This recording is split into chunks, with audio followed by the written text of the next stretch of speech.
குரல் வேத நேயர்களுக்கு வணக்கம். இறைவன் படைப்பிலே குற்றம் கண்டவர் திருவள்ளுவர். பிச்சை எடுத்துத்தான் உயிர் வாழ வேண்டும் என்று பிச்சை எடுத்தலை ஒருவன் தொழிலாகச் செய்து இந்த உலகை இறைவன் படைத்திருப்பான் ஆயின், அவ்வாறு இந்த உலகை படைத்த அந்த இறைவன்தானும் அப்பிச்சைக்காரனைப் போல அலைந்து திரிந்து கெடுவானாக என்பது இறந்தும் உயிர் வாழ்தல் வேண்டின் பறந்து கெடுக உலகு இயற்றியான் என்னும் குறளின் கருத்து. இறைவன் பிச்சை எடுத்துத்தான் உயிர் வாழ வேண்டும், பிச்சை எடுத்தலை தொழிலாகச் செய்துதான் உயிர் வாழ வேண்டும் என்று 2 குறள்களில் சான்றாக சொல்லியுள்ளார்.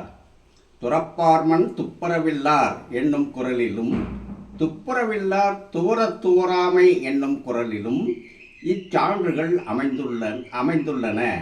இதன்படி பிச்சை எடுத்து உயிர் வாழுதலை ஒருவன் தொழிலாக இறைவன் படைத்தது இறைவனின் செயல். இதில் எல்லளவும் ஐயம் இல்லை.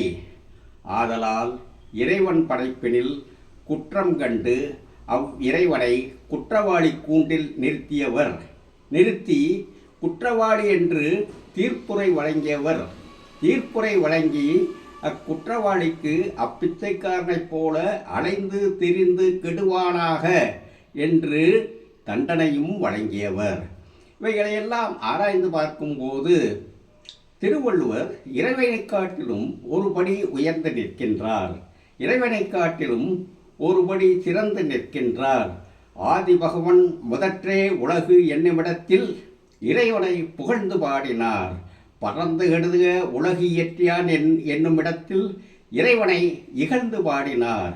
இவைகளையெல்லாம் ஆராய்ந்து பார்க்கும்போது திருவள்ளுவர் இறைவனை காட்டிலும் சிறந்து விளங்குகிறார் என்பதனை இன்றளவும் எவரேனும் சொல்லியது உண்டோ? நன்றி, வணக்கம்.